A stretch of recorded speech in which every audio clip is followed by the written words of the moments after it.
السلام علیکم ورحمۃ اللہ وبرکاتہ۔ ان الحمد للہ والصلاة والسلام علی رسول اللہ وعلی آلہ واصحابہ وسلم تسلیما کثیرا کثیرا۔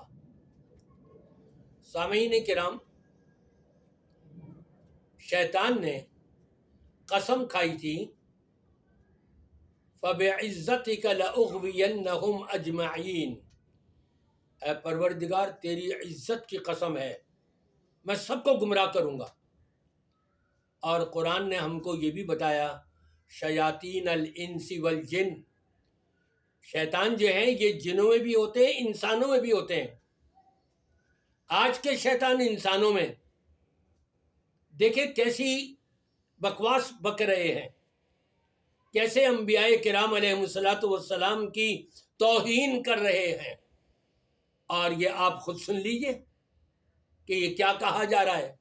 سرکار دو جہاں کے علاوہ، ختم الانبیاء کے علاوہ، خاتم الانبیاء کے علاوہ تمام انبیاء سے بھی افضل علی، تو حلف سے نہیں اترتا بعض لوگوں کے۔ آپ نے سنا امام کائنات محمد الرسول اللہ صلی اللہ علیہ وسلم سے قبل جتنے بھی انبیاء آئے، حضرت آدم علیہ السلام سے لے کر اور حضرت عیسیٰ، حضرت ابراہیم، حضرت موسیٰ، بڑے بڑے جلیل القدر انبیاء اور رسول جتنے بھی آئے ہیں، یہ شخص یہ کہتا ہے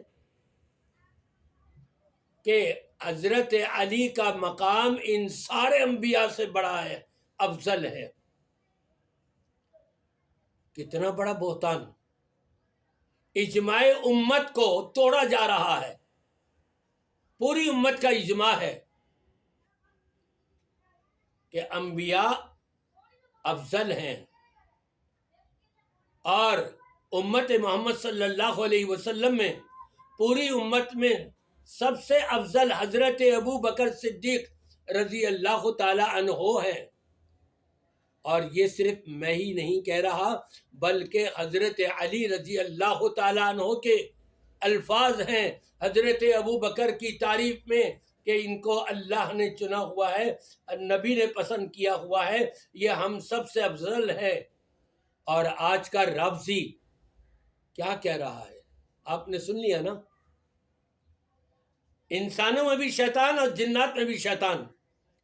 یہ انسانی شیاطین روافض اور شیعہ کس طرح سے غلو کر رہے ہیں۔ نبی پاک صلی اللہ علیہ وسلم نے فرمایا تھا کہ حضرت علی رضی اللہ تعالیٰ عنہ سے ان کے وجہ سے دو گروہ، اور دونوں گویا کے جہنمی ہوں گے،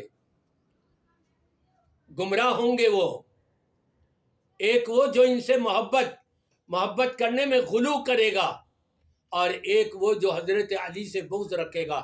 یہ دونوں کے دونوں گروہ گمراہ ہوں گے۔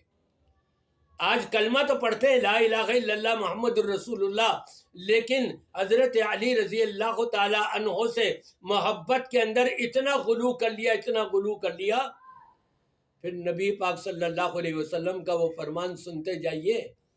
آپ نے فرمایا تھا سابقہ امتوں کی جو حرکتیں تھیں وہ تمہارے اندر بھی آ جائیں گی، امت محمد میں بھی، اور یہ ان کے پیچھے پیچھے چلیں گے، ہو بہو ان کی نقل کریں گے۔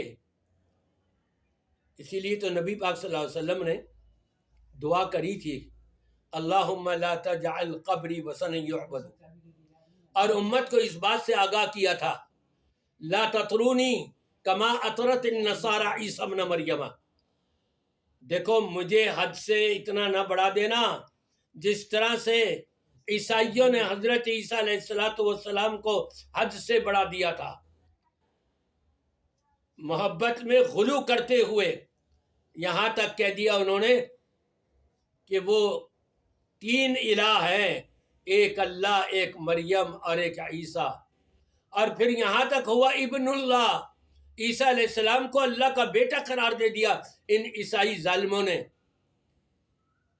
اسی کے ہو بہو آج کلمہ پڑھ لینے والوں میں بھی ایسے ظالم موجود ہیں جو حضرت علی رضی اللہ تعالیٰ عنہ سے محبت کے اندر اتنا غلو کر رہے ہیں کہ تمام انبیاء سے افضل قرار دے رہے ہیں، جبکہ نہ نبی نے کہا، نہ حضرت علی نے کہا، نہ امت کے سلف صالحین نے کہا۔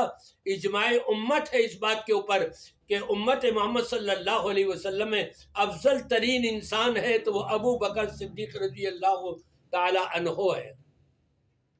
یہ کتنی زیادتی کر رہے ہیں۔ عیسائیوں نے محبت کے اندر غلو کیا، گمراہ ہو گئے، جہنمی قرار پائے، اور یہودی عیسیٰ علیہ السلام سے اتنا بغض اور عداوت کہ نعوذ باللہ من ذالک، انہوں نے یہاں تک کہہ دیا کہ مریم علیہ السلام یہ زانیہ تھیں، گویا کہ ان کے نزدیک عیسیٰ جو ہیں وہ زانیہ کے بیٹے تھے۔ انا للہ و انا الیہ راجعون۔ ادھر انہوں نے ان سے بغض کی وجہ سے حد سے آگے بڑھ گئے، جہنمی قرار پائے، اور ادھر محبت کے اندر اتنا غلو کیا کہ جہنمی قرار پائے۔ آج بھی جو اپنے آپ کو مسلمان کہلاتے ہوئے، کلمہ پڑھتے ہوئے لا الہ الا اللہ محمد رسول اللہ، جو غلو کرے گا حضرت علی رضی اللہ تعالیٰ عنہ کے بارے میں، یقیناً وہ جہنمی ہوگا، یقیناً وہ گمراہ ہوگا۔ اور اسی لیے حضرت علی رضی اللہ تعالیٰ عنہ نے بذات خود فرما دیا تھا کہ دو گروہ میرے بارے میں غلو کریں گے، ایک محبت کے اندر غلو کرے گا، ایک بغض کے اندر غلو کرے گا، اور یہ گویا کہ دونوں کے دونوں گمراہ ہوں گے۔ تو جو بھی اس طرح سے حضرت علی رضی اللہ تعالیٰ عنہ سے ان کی محبت میں غلو کر رہا ہے، یقیناً جہنمی ہے، اور جو بھی حضرت علی رضی اللہ تعالیٰ عنہ سے ان کے بغض میں ان کے خلاف باتیں کر رہا ہے، یقیناً وہ بھی گمراہ ہے۔